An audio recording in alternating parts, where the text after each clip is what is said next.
देखिए, पिछले क्लास में हम लोग विद्युत द्विध्रुव के कारण किसी बिंदु पर विद्युत विभव का व्यंजक प्राप्त किए थे।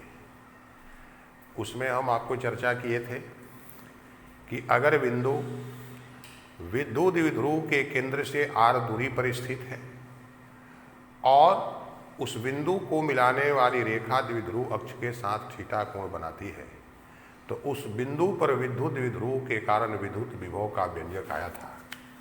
V बराबर 1/4 pi epsilon nought P cos theta बटा R square minus L square cos square theta. फिर उसके बाद बताए थे, अगर द्विध्रुव बहुत छोटा है तो इस व्यंजक में जो यह पद उपस्थित है L square cos square theta, इसको छोड़ दिया जाता है चूंकि इसका मान बहुत ही छोटा होता है।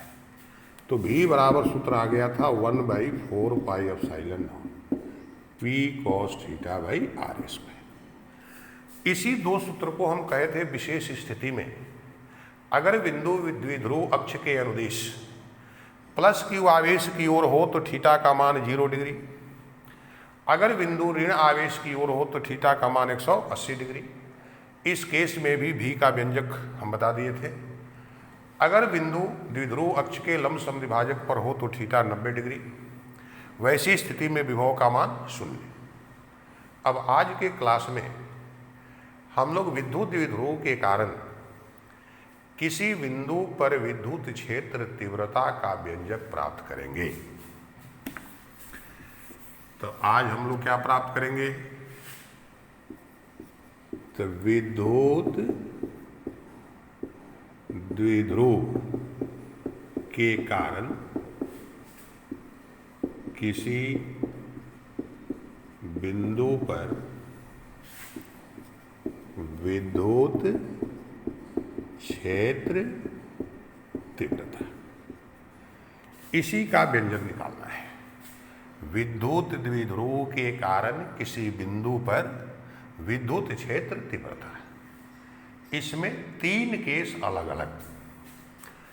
तो पहले केस 1, केस 1 क्या है? तो जब बिंदु विद्युत द्विध्रुव अक्ष के अनुदिश स्थित होती है, इसे अक्षीय स्थिति भी कहते हैं, यानी बिंदु द्विध्रुव के अक्षीय स्थिति में स्थित है। तो ध्यान दीजिए, यह AB एक विद्युत द्विध्रुव है। A पर प्लस Q आवेश और B पर माइनस Q आवेश। इस द्विध्रुव का केंद्र O है। इस द्विध्रुव की लंबाई 12 है, तो यह दूरी भी L हो जाएगी और यह भी L हो जाएगी। अब बिंदु इस द्विध्रुव अक्ष के अनुदिश लेनी है। हमने इस अक्ष के अनुदिश द्विध्रुव के केंद्र O से R दूरी पर एक बिंदु P ले लिए। इसी बिंदु P पर विद्युत क्षेत्र तीव्रता का व्यंजक प्राप्त करना है। तो जैसा कि आप पिछले वीडियो में देख चुके हैं कि किसी आवेश Q के कारण R दूरी के बिंदु पर विद्युत क्षेत्र तीव्रता E बराबर सूत्र 1/4 pi epsilon nought Q by R square.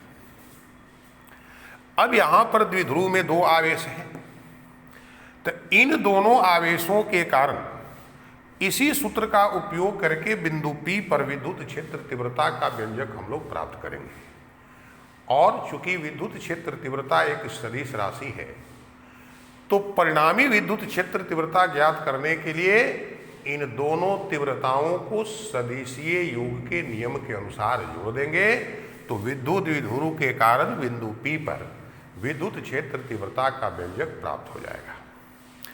तो इस सूत्र से एक बात स्पष्ट है कि पहले प्लस Q के कारण अगर P पर तीव्रता निकालनी है तो प्लस Q से बिंदु P की दूरी मालूम होनी चाहिए, और माइनस Q के कारण भी अगर तीव्रता निकालनी है तो माइनस क्यू से भी बिंदु P की दूरी ज्ञात होनी चाहिए।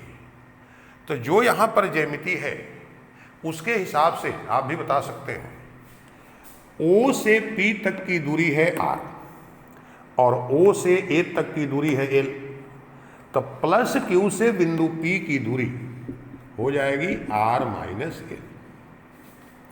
उसी प्रकार से O से B तक की दूरी L है, O से P तक की दूरी R है, तो इस माइनस Q आवेश से बिंदु P की दूरी हो जाएगी R प्लस L। तो एक काम हो गया कि प्लस Q और माइनस Q के लिए जब हम इस सूत्र का उपयोग करेंगे तो इस दूरी R का मान मालूम हो गया, प्लस Q के लिए दूरी हो गई R माइनस L और माइनस Q के लिए दूरी हो गई R प्लस L। अब आपको बताए थे कि विद्युत क्षेत्र तीव्रता जहाँ भी निकालना हो वहाँ पर परीक्षण आवेश की कल्पना करते हैं, और परीक्षण आवेश हमेशा कैसा लिया जाता है, धनात्मक। इस दृष्टिकोण से हम लोग प्लस Q के कारण जो P पर विद्युत क्षेत्र तीव्रता होगी उसकी दिशा निर्धारित करेंगे, और माइनस Q के कारण भी जो विद्युत क्षेत्र तीव्रता होगी उसकी दिशा निर्धारित करेंगे। तो अगर यहाँ पर प्रति एकांक परीक्षण आवेश है, अर्थात यहाँ पर एकांक धन आवेश है, तो प्लस Q आवेश उसको क्या करेगा, प्रतिकर्षित करेगा। तो प्लस Q के कारण बिंदु P पर विद्युत क्षेत्र तीव्रता की दिशा इधर बिंदु A से किधर जाएगी, P की ओर। इसको हमने मान लिया E1। अब इस माइनस Q आवेश के कारण, तो माइनस Q आवेश यहाँ के प्रति एकांक परीक्षण आवेश को अपनी ओर क्या करेगा, आकर्षित करेगा। तो इसके कारण विद्युत क्षेत्र तीव्रता की दिशा P से हो गई B की ओर। इसको हमने मान लिया E2। अब ये जो दोनों विद्युत क्षेत्र तीव्रताएं हैं इनकी दिशाएं एक दूसरे के क्या है, विपरीत है। तो इनके बीच का जो ये कोण है थीटा, ये हो गया 180 डिग्री। कहीं इसकी क्या हो सकता है, तो पहले ही चर्चा कर चुके हैं, जब भी दो सदिश को जोड़ना है तो उनके बीच का कोण जो है ज्ञात होना चाहिए। तो प्लस Q के कारण विद्युत क्षेत्र तीव्रता E1, माइनस Q आवेश के कारण विद्युत क्षेत्र तीव्रता E2, और इस E1 और E2 के बीच का कोण थीटा बराबर क्या हो गया, 180 डिग्री। अब इस सूत्र का उपयोग करके इस E1 और E2 का मान हम लोग लिखेंगे। तो E1 बराबर 1/4 पाई एप्सिलॉन नॉट, Q के जगह पर Q। इस आवेश के लिए ये बिंदु P की दूरी कितनी है, R माइनस L, तो इस R स्क्वायर के जगह पर R माइनस L का होल स्क्वायर। समझ गए। अब उसी प्रकार से माइनस Q आवेश के कारण विद्युत क्षेत्र तीव्रता E2, तो E2 बराबर 1/4 पर Q। अब R के जगह पर तो माइनस Q से इस बिंदु P की दूरी कितनी है, R प्लस L है, तो R प्लस L का होल स्क्वायर। E1 मालूम हो गया, E2 मालूम हो गया, दोनों के बीच का कोण मालूम है थीटा बराबर 180 डिग्री। तब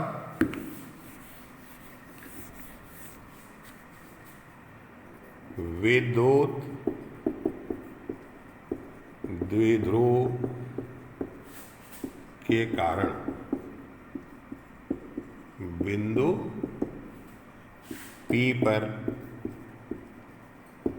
विद्युत क्षेत्र तीव्रता E बराबर E1 प्लस E2। तो सूत्र क्या पड़े, तो दो सदिशों के जोड़ का सूत्र under root E1 square plus 2E1 E2 cos theta.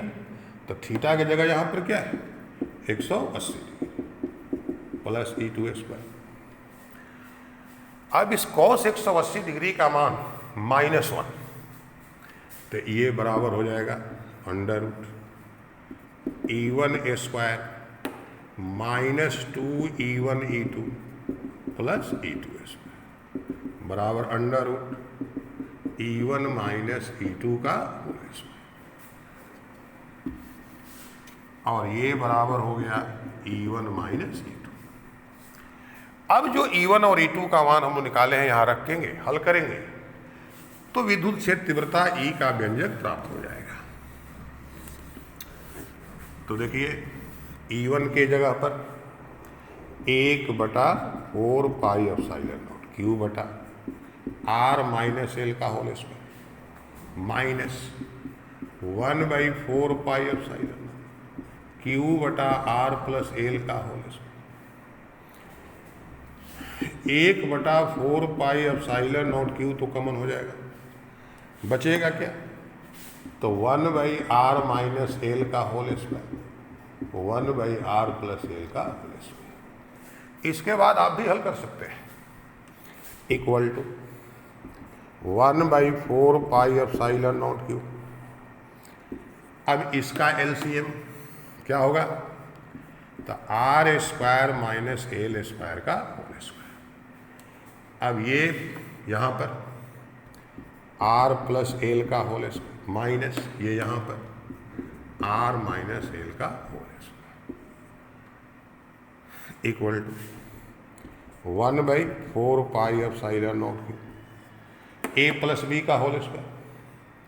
तो R square plus L square plus 2R यहाँ A माइनस B का होल स्क्वायर डायरेक्ट हटा रहे हैं, यहाँ पहले माइनस का चिन्ह, तो minus R square minus L square plus 2R। चूंकि सूत्र होता है R square plus L square minus 2R, लेकिन इस माइनस के चलते ये दोनों निगेटिव हो गया और ये positive, divided by R square minus L square का होल स्क्वायर। ये तो कैंसिल आउट हो जाएगा, 2RL प्लस 2RL 4RL। अब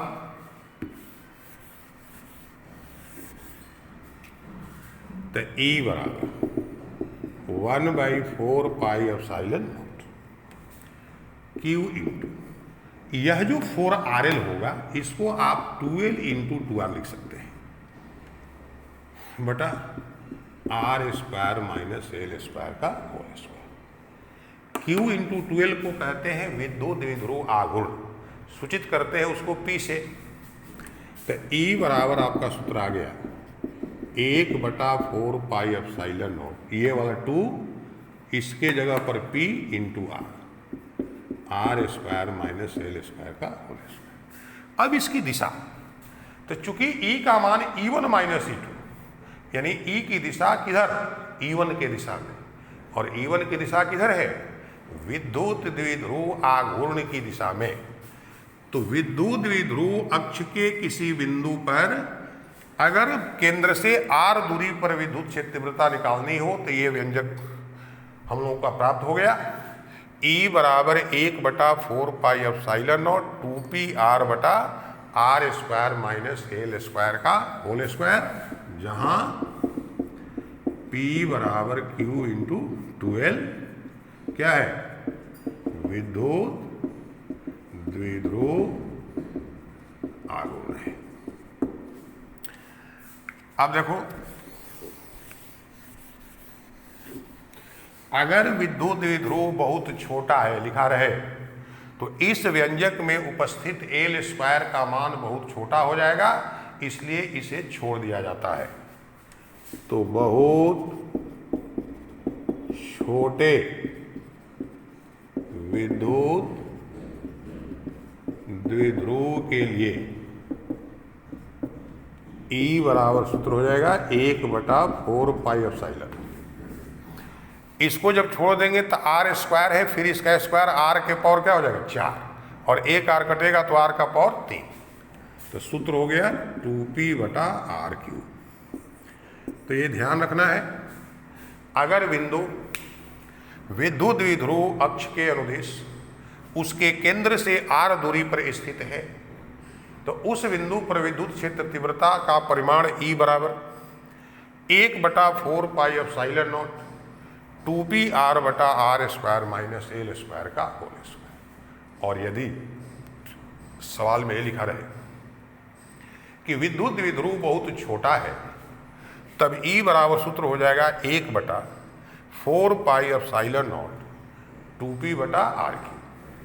अब इस स्थिति में इस विद्युत क्षेत्र तीव्रता की दिशा क्या होगी? हमने बताया कि इस स्थिति में यानी बिंदु जब अक्ष के अनुदिश कहीं भी होगी तो विद्युत क्षेत्र तीव्रता की दिशा विद्युत द्विध्रुव आघूर्ण की दिशा में होगी, अर्थात माइनस क्यू आवेश से प्लस क्यू आवेश की ओर होगी। इस बात को याद रखना है। अब हम लोग दूसरा केस निकालेंगे। जब बिंदु विद्युत द्विध्रुव अक्ष के लंब समद्विभाजक पर स्थित होती है।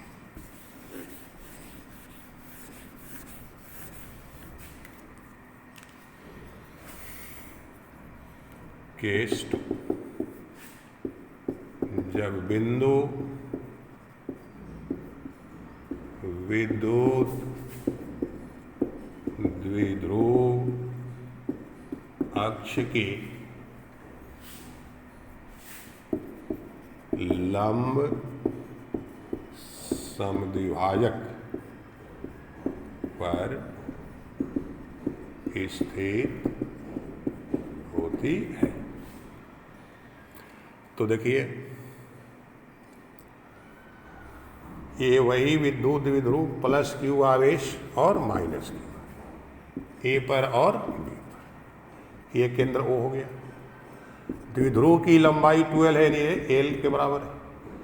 अब बिंदु P है यहां पर, इस केंद्र से r दूरी पर। फिर यहां P पर विद्युत क्षेत्र तीव्रता का व्यंजक प्राप्त करना है। तो इसके लिए फिर इस प्लस क्यू आवेश से दूरी चाहिए और माइनस क्यू आवेश से भी दूरी चाहिए। अब चूंकि यह बिंदु इस द्विध्रुव अक्ष के लंब समद्विभाजक पर है, तब प्लस क्यू और माइनस क्यू दोनों आवेशों से बिंदु P की दूरी जो है वो बराबर होगी। यह दूरी भी हो जाएगी इस ज्यामिति के अनुसार r square plus L square, और ये दूरी भी हो जाएगी r square plus L square. अब दोनों भुजाएं अगर बराबर है तो मान लो ये कोण थीटा है, तो ये भी कोण क्या हो जाएगा, थीटा। अब ये प्लस क्यू जो आवेश है वह यहां पर रखे गए प्रति एकांक परीक्षण आवेश को इधर प्रतिकर्षित करेगा, यानी प्लस क्यू के कारण जो विद्युत क्षेत्र तीव्रता होगी वो E1 हो गई। माइनस क्यू यहाँ के प्रति एकांक परीक्षण आवेश को आकर्षित करेगा, यानी माइनस क्यू आवेश के कारण यहाँ विद्युत क्षेत्र तीव्रता हो गई E2।